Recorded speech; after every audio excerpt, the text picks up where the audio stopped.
Launching on October 27th for Xbox Series X and S, PS5 and PC, Alan Wake 2 is the long-awaited sequel to Remedy Entertainment's cult classic series. It's bigger, bolder, and way more terrifying than the original, but what changed after all these years? Let's look at 15 of the biggest differences between Alan Wake 1 and 2, from their gameplay and storytelling mechanics to the overall scale and development time.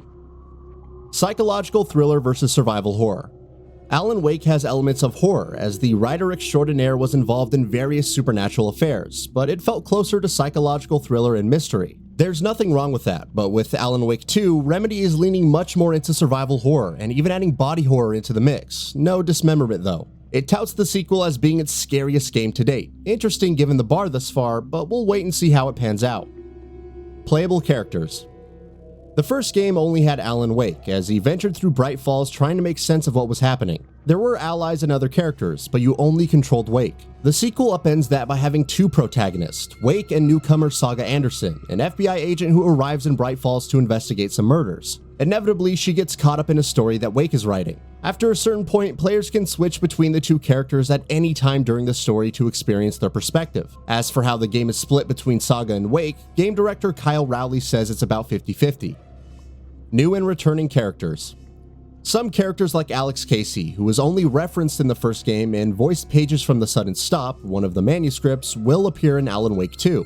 Remedy teased other characters in The Dark Place, but it's unknown if Alice Wake will appear. One thing is for sure, Robert Nightingale, who pursued Wake in the previous game as an FBI agent, returns, but he's now a monster and an agent of the Dark Presence.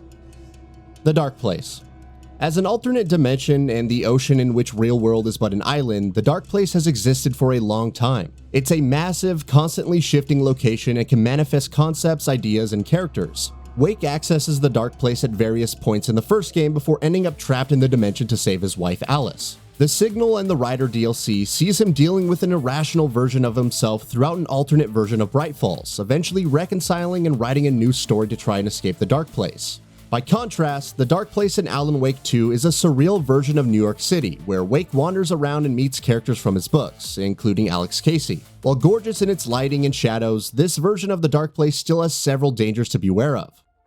Inspirations and influences. It's no secret that the first Alan Wake took inspiration from many games. While many of those influences are apparent in the sequel, Alan Wake 2 also looked at Resident Evil 2 remake. There's also influences from Silent Hill, per Rally in an interview with VGC. Gameplay changes. The first game's core mechanic involved using light, usually flashlights, to break down the darkness shielding the Taken, the main enemies. By focusing the flashlight's beam, enemy shields would break faster, but its energy would deplete quickly. Collecting batteries would keep the flashlight topped off. These mechanics return in Alan Wake 2, and you're still aiming and dodging in third person. However, there are fewer combat encounters, per Sam Lake, with a focus on more variety. Speaking to IGN first, he said, "We just realized that in survival horror, the pacing is slower. Alan Wake 2 leans much more on building up to an encounter and then having more strategic resource management and all. So we chose to give more variety in combat, but also have less combat. Instead, we'll have more moments to do things with the story. The focus instead is on paranoia. Some enemies may appear but not attack right away, for instance." New mechanics. In terms of new mechanics, Alan Wake 2 takes a more investigative approach to its gameplay, best seen in Saga's Mind Place. It's an entirely separate space consisting of her thoughts, deductions, clues, character profiles, and a board linking everything together that can help players as they investigate the mystery. Wake has the writer's room and a plot board, discerning the plot of each chapter into a sequence of events and adjusting things accordingly to progress. While the manuscript pages return, sections have been edited or scratched out. Who did this and why? You have to keep playing to find out. More open areas. Alan Wake 1 is a pretty linear experience. You could collect manuscript pages, often foreshadowing upcoming events, collect thermos flask, and discover TV and radio shows that provide more information on the town. However, from beginning to end, there isn't much freedom when exploring Bright Falls. Alan Wake 2 offers slightly more open areas per game director Kyle Rowley, but you can now more freely explore them, like the forests around Cauldron Lake or the diner in Bright Falls, discovering more of the world in the process. It's also possible to revisit locations in a playthrough. Again, this doesn't seem like a massive open world, but there are at least options to go off the beaten path. Development time. Measuring the development time for the first Alan Wake is difficult because it wasn't originally the game we see today. All the inspirations were there when Remedy started making concepts after Max Payne 2's release in 2003. However, the plan was for a sandbox-style open world with a dynamic day and night cycle and survival mechanics where players fought for their lives when the sun went down. It was showcased at E3 2005, but plans didn't pan out for various reasons. When it was finally released in May 2010, Alan Wake 1 was a far different game than initially planned. Alan Wake 2, by comparison, is a game that went through several concepts. It was originally pitched to Microsoft, who didn't want to make a sequel and eventually turned it into Quantum Break. Remedy returned to work on the property around 2017, but plans didn't pan out and it was ultimately busy with other projects like Control. We'll pretend that Crossfire FPS on Xbox doesn't exist. Creator Sam Lake and his team continued working on ideas, dubbing it Project Big Fish. The total development time for the current version is around 4 years, and as Lake has stated, it's the concept that he was most happy to have gone with. Remedy's biggest project to date.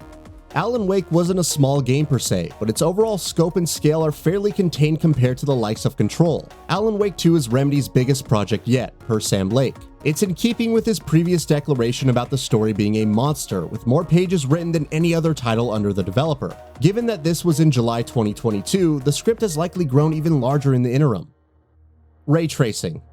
Alan Wake 1 and 2 both use Remedy's Northlight engine, and just as the sequel looks stunning by today's standards, so did the first game when it was released in 2010 for Xbox 360. That difference in generations and available technology also means that Alan Wake 2 will feature ray tracing support. It's not like this is a first for the developer's games. Control used ray tracing to excellent effect. With Alan Wake 2, it should be interesting to see how the developer applies its learning, while hopefully still maintaining strong presence on Xbox Series X and S and PS5. Digital only. While Alan Wake 1 had the benefit of digital and physical versions, Alan Wake 2 is digital only, which means it'll retail for $60 on PS5 and Xbox Series X and S, as opposed to the $70 tag many big titles are embracing, and $50 on PC.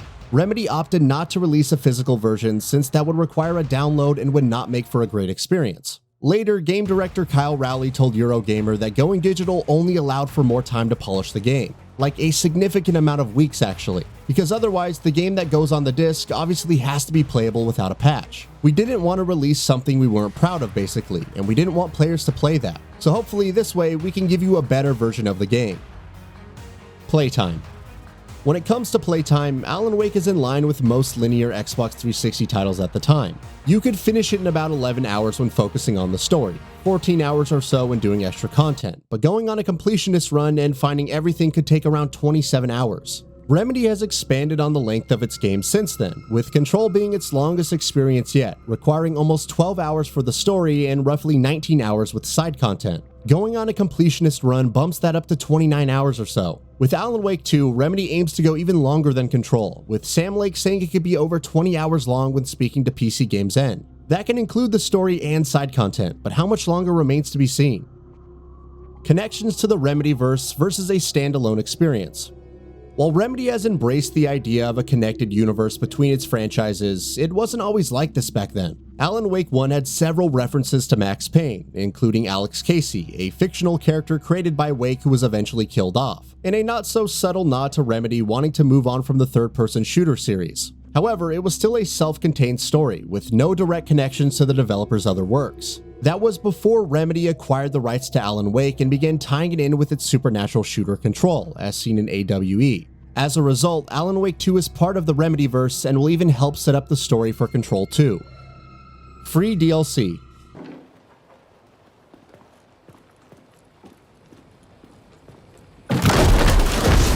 Steal coffee! Remedy has already confirmed 2 expansions for Alan Wake 2, much like with the first game in Control. However, unlike its predecessor, it's also getting some DLC separate from the expansions that will be free. Speaking to MP First, Lake says that there are pretty significant details set to be revealed after the game's launch. Will it be something akin to Control's Expeditions, free for all players after launch, or perhaps New Game Plus? We'll have to wait for more details.